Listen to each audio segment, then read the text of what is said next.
Transport ಮೊನ್ನೆ ತಾರೆ ಮಾಡಿದ್ವಿ ನಾವು 2024 ಇಸ್ವಿಯಿಂದ ಪ್ರಾರಂಭ ಆಗಿರ್ತಕ್ಕಂಥದ್ದು.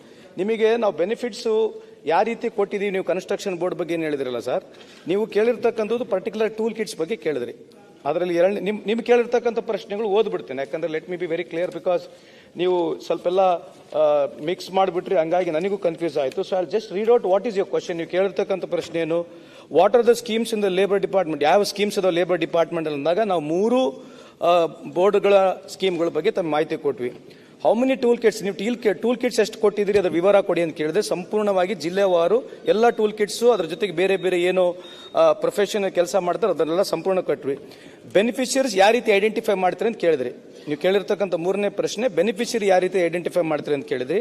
ಮೊದಲಿಂದ ಬೋರ್ಡ್ನಲ್ಲಿ ಬೆನಿಫಿಷಿಯರಿ ಯಾರು ಆನ್ಲೈನ್ ಅಪ್ಲೈ ಮಾಡ್ತಾರೆ ಸಮರ್ಪಕವಾಗಿ ಎಲ್ಲರಿಗೂ ನಾವು ಬೆನಿಫಿಟ್ಸ್ ಕೊಡ್ತೀವಿ. ಉದಾಹರಣೆಗೆ ಸುಮ್ಮನೆ ಯಾಕೆ ಹೇಳ್ತಾ ಇದ್ದೀನಿ ಅಂತ ನಿಮ್ಮ ಮಾಹಿತಿ ಇರಲಿ, ಅದು ಕಳಿಸಿದೆ ನೀವು ನೋಡಿಲ್ಲ. ಅದು ನಮಗೆ ಬರ್ತಕ್ಕಂಥದ್ದು ಕನ್ಸ್ಟ್ರಕ್ಷನ್ ಬೋರ್ಡ್ನಲ್ಲಿ ಏನಿದೆ, ಈ ಮೇಸನರ್ ಇರ್ಬೋದು, ಬಾರ್ಬೆಂಡರ್ ಇರ್ಬೋದು, ಕಾರ್ಪೆಂಟರ್ ಇರ್ಬೋದು, ಎಲೆಕ್ಟ್ರಿಷಿಯನ್ ಇರ್ಬೋದು, ಪೇಂಟಿಂಗ್ ಇರ್ಬೋದು, ಪ್ಲಂಬಿಂಗ್ ಇರ್ಬೋದು, tiles layer, welding, road construction, ಇಲ್ಲಿವರೆಗೆ ನಮ್ಮ ರಿಜಿಸ್ಟರ್ಡ್ ಆಗಿರ್ತಕ್ಕಂಥದ್ದು 7,80,000 ಜನ ಇದ್ದಾರೆ. ಇದರಲ್ಲಿ ಬಹುತೇಕ 6 ಲಕ್ಷ ಜನಕ್ಕೆ ನಾವು ಕೊಟ್ಟಿದ್ದೀವಿ. So if U C 80% of people are already registered ಯಾರಿದ್ದಾರೆ ಅವರು ಸಂಪೂರ್ಣವಾಗಿ ಈ ರೀತಿಯಾದಂಥ ಬೆನಿಫಿಟ್ಗಳನ್ನ ಕೊಟ್ಟಿದ್ದೀವಿ. ಯಾರ್ಯಾರು ಯಾವ ಟ್ರೇಡ್ನಾಗ ರಿಜಿಸ್ಟರ್ ಆಗಿದ್ದಾರೆ ಅದರ ಮಾಹಿತಿನೂ ನಿಮಗೆ ಕೊಟ್ಟಿದ್ದೀವಿ. ಸೊ ನಿಮ್ಮ ತಲೆಯಲ್ಲಿ ಏನಿದೆ ಅಂದರೆ ವಿಶೇಷವಾಗಿ ಇದ್ರ ಬಗ್ಗೆ ತಪ್ಪು ಕನ್ಫ್ಯೂಷನ್ ಬೇಡ. ಯಾಕಂದ್ರೆ ನಮಗೆ ಕನ್ಸ್ಟ್ರಕ್ಷನ್ ಬೋರ್ಡ್ ಇರತಕ್ಕಂಥದ್ದು ಇಲ್ಲಿವರೆಗೆ 1 ಕೋಟಿಗೂ ಹೆಚ್ಚು, ಯಾವಾಗ ಬೋರ್ಡ್ ಪ್ರಾರಂಭ ಆಗಿದೆ ಅಲ್ಲಿಂದ ಇಲ್ಲಿವರೆಗೆ 1 ಕೋಟಿಗೂ ಹೆಚ್ಚು ಬೆನಿಫಿಷರೀಸ್ಗೆ 1 ಕೋಟಿ ಹೆಚ್ಚು ಬೆನಿಫಿಷರೀಸ್ಗೆ ನಾವು ಇದು ಸಂಪೂರ್ಣವಾದಂಥ ಸೌಲಭ್ಯಗಳು ಕನ್ಸ್ಟ್ರಕ್ಷನ್ ಬೋರ್ಡ್ನಿಂದ ಕೊಟ್ಟಿದ್ದೀವಿ. ಸೊ ಇದು as far as the construction board is concerned. So ನೀವೇನು ಕೇಳ್ತಾ ಇದ್ರಿ, ಇದರಲ್ಲಿ ಅಸೆಂಬ್ಲಿ ವೈಸ್ ನೀವೇನ ಬೆನಿಫಿಷರಿ ಚೂಸ್ ಮಾಡ್ತೀರಾ ಅಂತ ಹೇಳಿ, ಅದು ಯೂಶಲಿ ಮೊದಲಿಂದ ಆ ರೀತಿ ಇಲ್ಲ. ಹಂಗಾಗಿ ಬೋರ್ಡ್ನಲ್ಲಿ ಯಾರು ರಿಜಿಸ್ಟರ್ ಆಗಿರ್ತಾರೆ ಮೆರಿಟ್ ಮೇಲೆ, ಯಾರು ಸೀನಿಯರ್ ರಿಜಿಸ್ಟರ್ ಆಗಿರ್ತಾರೆ ಅದ್ರ ಮಾಡ್ತೀವಿ. ಇದರಲ್ಲಿ ಗೊಂದಲ ಏನಾಯ್ತು ಅಂತಂದ್ರೆ ಬಹಳ ಸಲ ನಾನು ಸದನ ಕೇಳಿದ್ದೀನಿ, ಅಲ್ಲ ಒಂದು ಕ್ಲಿಯರ್, ಯಾಕಂದ್ರೆ ಈಸ್ ಆಸ್ ದ ವೆರಿ ಅವ್ರು ಕೇಳಿರ್ತಕ್ಕಂಥ ಪ್ರಶ್ನೆ ಕಂಪ್ಲೀಟ್ ಲೇಬರ್ ಡಿಪಾರ್ಟ್ಮೆಂಟ್ ಇದೆ, ಒಂದು ಸ್ಪೆಸಿಫಿಕ್ ಇಲ್ಲ. ಇದು ಕನ್ಸ್ಟ್ರಕ್ಷನ್ ಬೋರ್ಡ್ದು ನಿಮಗೆ ಕೊಟ್ಟಿರ್ತಕ್ಕಂಥದ್ದು. ಅನ್ಆರ್ಗನೈಸ್ ಬೋರ್ಡ್, ಆರ್ಗನೈಸ್ ಬೋರ್ಡ್ದು ನಿಮಗೆ ಆಲ್ರೆಡಿ ಕೊಟ್ಟಿದ್ದೀನಿ. ಅದ್ರ ಬಗ್ಗೆ ನಿಮಗೆ ಏನು ಸಂಶಯ ಇದ್ರೆ ಹೇಳಿ, ಅದರ ಉತ್ತರ ಕೊಡ್ತೀನಿ. ಈಗ ಇನ್ನೊಂದು ಇಂಪಾರ್ಟೆಂಟ್ ಅಂದ್ರೆ ಅನ್ಆರ್ಗನೈಸ್ ಬೋರ್ಡ್ ನಾವು ಹೊಸದಾಗಿ ಇತ್ತೀಚಿನ ಕಾರ್ಯಕ್ರಮಗಳ ಬಗ್ಗೆ ಕೂಡ ನಿಮಗೆ ಸಂಪೂರ್ಣ ಮಾಹಿತಿ ಇದೆ. ಸೊ ಅನ್ಆರ್ಗನೈಸ್ ಬೋರ್ಡ್ನಲ್ಲಿ ಏನಿದೆ, ಕರ್ನಾಟಕ ಸ್ಟೇಟ್ ಪ್ರೈವೇಟ್ ಕಮರ್ಷಿಯಲ್ ಟ್ಯಾಕ್ಸ್ನಲ್ಲಿ ನೀವು ಹೇಳ್ತಾ ಇದ್ರಲ್ಲ, ಇದು ಸುಮಾರು 9,04,987 ಡ್ರೈವರ್ಗಳಿಗೆ ನಾವು ಇಲ್ಲಿ ಸುಮಾರು 63 ಕೋಟಿಗಳು ವೆಚ್ಚದಲ್ಲಿ ದುಡ್ಡು ಕೊಟ್ಟಿದ್ದೇವೆ. ಅವರಿಗೆ 1633 ಆಕ್ಸಿಡೆಂಟ್ ಕೇಸ್ಗಳಾಗಿದ್ದಾವೆ. ಅದರ ಜೊತೆಗೆ ಅವರಿಗೆ ಎಜುಕೇಶನ್ ನಮಗೇನು ದುಡ್ಡು ಕೊಡಬೇಕು, ಅದರ ಜೊತೆಗೆ ಇಲ್ಲಿವರೆಗೆ 38,569 ಡ್ರೈವರ್ಗಳಿಗೆ ನಾವು ಅವ್ರಿಗೆ ಟ್ರೈನಿಂಗ್ ಕೂಡ ಕೊಟ್ಟಿದ್ದೀವಿ. ಇದು ಟ್ರಾನ್ಸ್ಪೋರ್ಟ್ ಬೋರ್ಡ್ನಲ್ಲಿ ಬರ್ತಕ್ಕಂಥದ್ದು.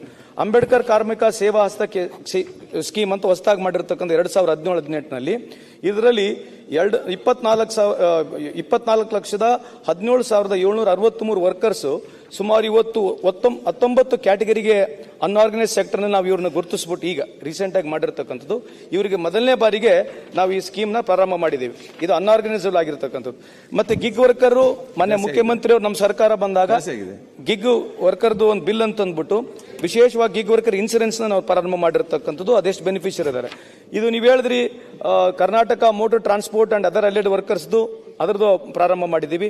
ಈ ಶ್ರಮ್ ಪೋರ್ಟಲ್ ಎಷ್ಟು ಜನ ಇದ್ದಾರೆ, ಪ್ರಧಾನಮಂತ್ರಿ ಶ್ರಮ್ ಯೋಜನೆಯಲ್ಲಿ ಎಷ್ಟು ಜನ ಇದ್ದಾರೆ, ವಿಶೇಷವಾಗಿ ಸದನಕ್ಕೆ ಒಂದು ಗಮನಕ್ಕೆ ತರಲಿಕ್ಕೆ ಹೆಚ್ಚೆ ಬಯಸ್ತೀನಿ. ಇಲ್ಲಿ ನಾವು ಮಾಡಿರ್ತಕ್ಕಂಥ ಒಂದು ಕಾರ್ಯಕ್ರಮ ಆಶಾದೀಪ ಕಾರ್ಯಕ್ರಮ. ಆಶಾದೀಪ ಕಾರ್ಯಕ್ರಮದಲ್ಲಿ ಸನ್ಮಾನ್ಯ ಸಭಾಧ್ಯಕ್ಷರೇ ಸ್ವಲ್ಪ ಇದು ಸದನದ ಎಲ್ಲ ಸದಸ್ಯರು ದಯಮಾಡಿ ಇದನ್ನು ಗಮನಿಸಬೇಕು.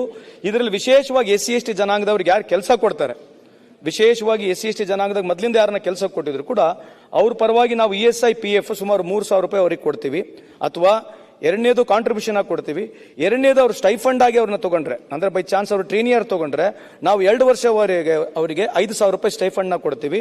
ಅವ್ರನ್ನ ರೆಗ್ಯುಲರೈಸ್ ಮಾಡಿದ್ರೆ 50% ಆಫ್ ಸ್ಯಾಲರಿ ಮಿನಿಮಮ್ ವೇಜಸ್ ನಲ್ಲಿ ಸುಮಾರು 7,000 ರೂಪಾಯಿ ವರೆಗೆ ಕೊಡ್ತೀವಿ ಅವರಿಗೆ. ಎಲ್ಲದಕ್ಕಿಂತ ಹೆಚ್ಚಾಗಿ ಡೈರೆಕ್ಟ್ ಆಗಿ ಅವ್ರು ರಿಕ್ರೂಟ್ಮೆಂಟ್ ಮಾಡ್ಕೊಂಡ್ರೆ 6,000 ರೂಪಾಯಿಯನ್ನ ಸ್ಯಾಲರಿ ನಮ್ಮ ಇಲಾಖೆ ವತಿಯಿಂದ SC/ST ಯೂತರಿಗೆ ಯಾರನ್ನ ಕೆಲಸ ಕೊಟ್ರೆ ಅವ್ರಿಗೆ ಕೊಡ್ತಕ್ಕಂಥದ್ದು ಅನ್ಆರ್ಗನೈಸ್ ಬೋರ್ಡ್ ನಲ್ಲಿ ಮಾಡ್ತಾ ಇದೀವಿ. ಇದ್ರ ಜೊತೆಗೆ ನಿಮಗೆ ಏನಾರ ಪ್ರಶ್ನೆ ಇದ್ರೆ ಹೇಳಿ, ನಾನು ನಿಮ್ಮ ಉತ್ತರ ಕೊಡ್ತೀನಿ.